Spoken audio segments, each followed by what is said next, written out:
Merci Dominique. Donc j'ai intitulé, avant d'avoir relu quoi que ce soit, mon texte de plein pied, avec l'idée d'esquisser un portrait de Pachet en critique littéraire et en voulant m'appuyer sur un à un, dont il a été question ce matin, et dont je me souvenais comme un de ses ouvrages les plus nettement liés à la critique littéraire, puisque les baromètres de l'âme relèvent davantage de l'histoire littéraire et que Vincent Descombes avait annoncé qu'il traiterait du premier venu, et je n'avais pas intérêt à le lui disputer vu ce qu'il en a fait ce matin, j'aurais jamais été de force.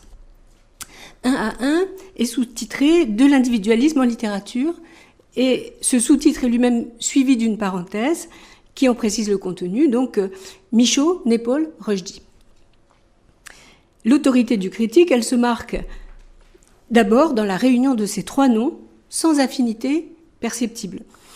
Ils ne travaillent pas dans les mêmes genres, ils ne parlent pas la même langue, et si on devait mettre au point un programme universitaire, je crois qu'on ne les réunirait pas. Voici un poète extraordinairement singulier, associé au plus grand des travel writers, ainsi qu'à un romancier fabuleusement imaginatif, volubile et persécuté. Ils n'ont rien à faire ensemble. Mis en présence, il est douteux qu'ils se supporteraient, même si dès 57, Michaud a salué dans une note ajoutée à un barbare en Asie le premier livre de Naipaul sur l'Inde, ce que Pachet relève. Mais Michaud a aussi eu des mots très durs contre les brahmanes et leur supériorité infuse, et je doute que Naipaul, qui était brahmane, les apprécierait. Ah, ils peuvent se vanter, les brahmes, d'avoir fait du beau travail. Pendant plus de 2000 ans, ils sont arrivés à abaisser, à avilir 250 millions d'hommes. Par ailleurs, Rushdie montre une indulgence amusée pour les hommes mimétiques et creux. Et Pierre m'avait signalé un détail, un adolescent noir qui gigote et qui fait semblant d'écouter de la musique en portant sa main sur son oreille, alors qu'évidemment, il n'a pas d'écouteur, c'est un pauvre. Et quand Naipaul s'attache à des phénomènes analogues, il n'y a plus la moindre trace de bienveillance. La bienveillance, ce serait du laxisme de son point de vue, puisque au contraire de Rushdie, Naipaul trace de ces mimic men, comme il les appelle, des portraits acides et sans pitié. Donc, trois auteurs qui ne travaillent pas sur les mêmes genres, qui n'ont pas le même tempérament, qui sont réunis seulement par le goût que Pachet a pour eux, un à un, sans chercher à faire de pont. Ce goût n'est ni un caprice, ni un éclectisme hédoniste, il est soutenu par une question persévérante qui donne au livre son sous-titre, l'individualisme en littérature. Donc ces trois auteurs sans affinité, que leur excellence désunie plutôt qu'elle ne les rassemble, ont pour point commun qu'ils soutiennent la question que Pachet leur pose. Je ne dirais pas qu'ils y répondent, mais enfin ils tiennent bon, ils résistent. Et par leur résistance ou par leur suggestion, ils donnent à la question une consistance nouvelle. Mais j'ai peut-être tort de tabler sur cette réunion et de la gloser. Il ne faut peut-être pas exagérer son caractère intentionnel. Il est possible qu'elle dépende de la circonstance. C'est pas exclu que l'introduction du troisième larron, Rushdie, soit liée à l'événement de la fatwa 4 ans plus tôt, en 89, et à l'activité à la fois interprétative et militante à laquelle elle nous avait conduit, nous, ce nous inclut le comité de la collection Littérature et politique aux éditions Belin, c'est-à-dire Claude Lefort, Pierre Pachet, sans doute Claude Mouchard, mais je me rappelle moins de sa réaction à l'affaire Rushdie, il habitait à Orléans, et votre servante. Pierre Pachet est de plein pied avec ses grandes œuvres, non parce qu'il leur marchande son admiration, tout au contraire. Il est très facilement admiratif. Il y a chez lui, me disait Claude Lefort, une modestie excessive. Et là, je me suis récriée. En quoi? Pourquoi? Et je me suis récriée parce que il n'y avait aucune trace chez Pachet de cette humilité chrétienne qui ressemble à de l'orgueil contenu et contrarié. Et dans mon expérience, il n'était pas insensible aux compliments. Donc la modestie, c'est pas la vertu à laquelle je l'associais d'abord. L'intelligence, oui, l'originalité, bien sûr, l'intensité de la présence, ô combien. Et Lefort m'avait répondu, mais voyez, il n'a aucun orgueil de son érudition, qui est rare, qui est incroyable. Et ça, c'est un fait.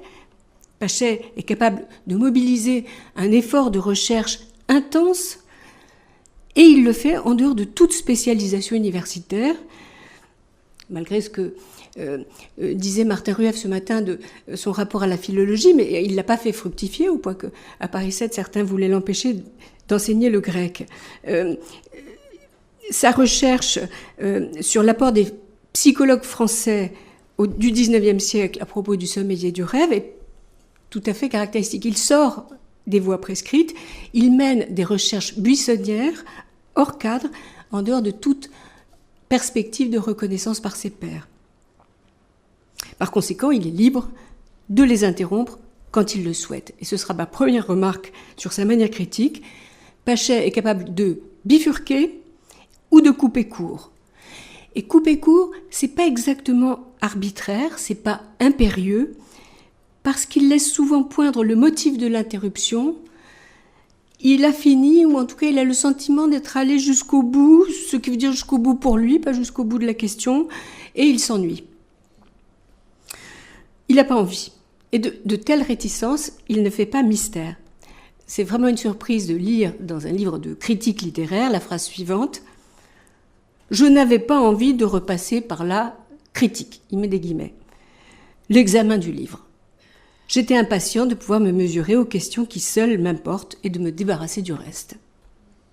Donc voici un ouvrage de critique littéraire où l'auteur, en un point, dit vouloir sauter par-dessus l'étape critique littéraire.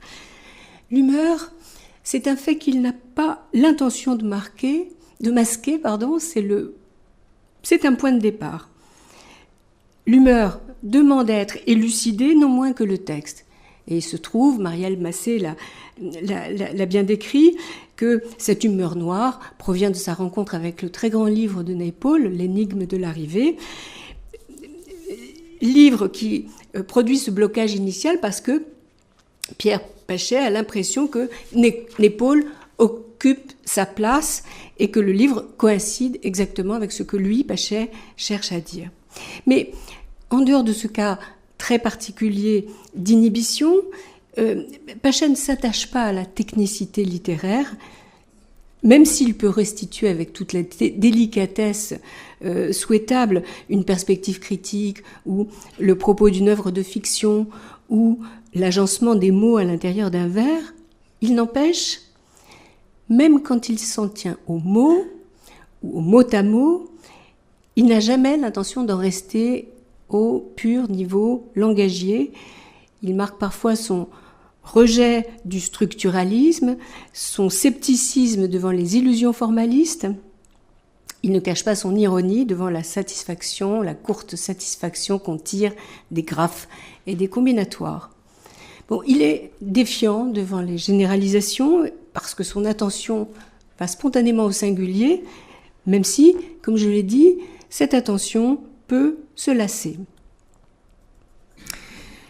La perspective qu'il dit être la sienne, qu'il s'est déjà appropriée dans son œuvre antérieure et qu'il continue de faire sienne au fil de ses études, c'est, je cite, la constitution de l'individu moderne.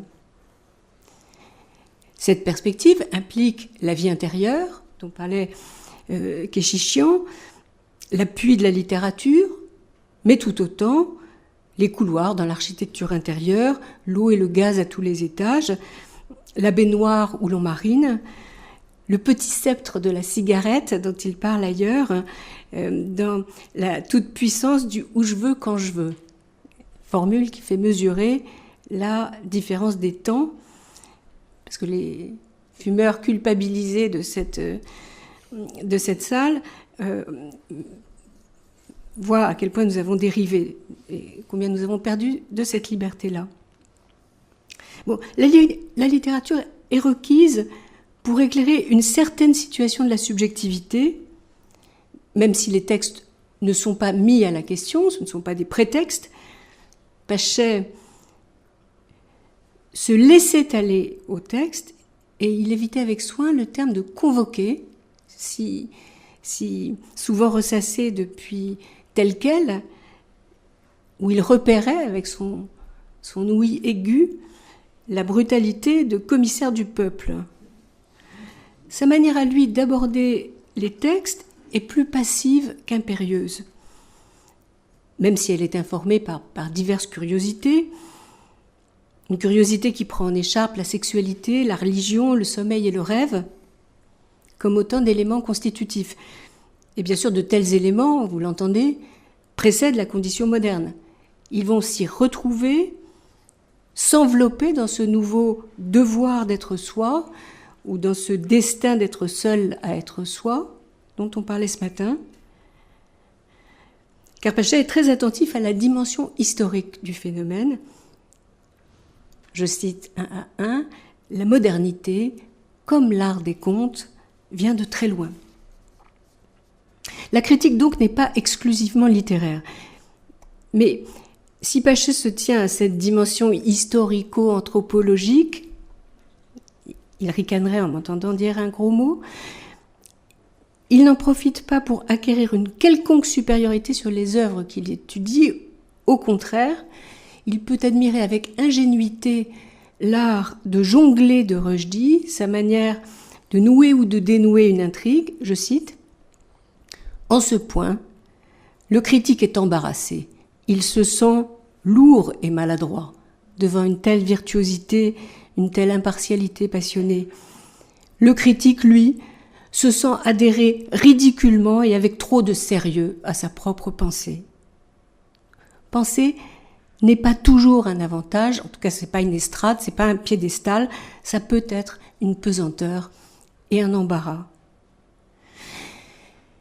S'il peut admirer si généreusement et se montrer admirant, c'est parce qu'il a la force de se montrer inférieur, ce qui le place dans la lignée d'auteurs qu'il aimait comme Jules Renard ou Henri Michaud. Je voudrais conclure sur cette alliance si particulière d'autorité et de modestie. Dans toute œuvre critique, l'auteur impose son sujet ou sa thématique et puis s'efface derrière son sujet, les métamorphoses du cercle, le temps. Avec Pachet, c'est pas tout à fait le cas, puisque pour une part, son sujet se confond avec lui, à moins que ce sujet ne soit une occasion de se regarder de loin, de tenir son moi à distance. En tout cas, il n'y a pas de frontière étanche entre le critique et l'individu contemporain dont il parle. Il est vrai aussi que ce moi si meuble, qui ne se stabilise jamais entièrement, ni dans le devoir paradoxal d'être soi, ni dans la rupture avec la famille, le milieu ou la tradition, je cite, « tantôt se constitue comme séparé, tantôt se perd et se transforme. » Pachet parle de la condition de l'individu sans jamais adopter une perspective publicitaire, sans jamais vanter notre temps au détriment des temps qui précèdent. Il ne glorifie pas l'individu en majesté, même s'il distingue ses ressources créatrices. Je cite, « Je ne voudrais pas oublier l'individualité en ce qu'elle a de plus pauvre, de plus misérable, de presque uniquement défensif. » Ce souci de fidélité au réel, à la réalité de la situation individuelle avec ses chances et ses déboires, c'est ce qui le met de plein pied avec les génies qu'il commente. Il ne les commente pas pour leurs beaux yeux, mais pour ce qu'ils peuvent lui apprendre de ce qui lui importe à lui. C'est dans cette demande adressée aux grands auteurs, une demande qui peut avoir sa part de brusquerie, qu'il est de plein pied avec eux. Et pour conclure, je voudrais rapprocher la manière de Pachet de celle de Lao Tse selon Michaud. Lao Tse vous jette un gros caillou, puis il s'en va. Après, il vous jette encore un caillou, puis il repart. Tous ces cailloux, quoique très durs, sont des fruits, mais naturellement le vieux sage bourru ne va pas les peler pour vous.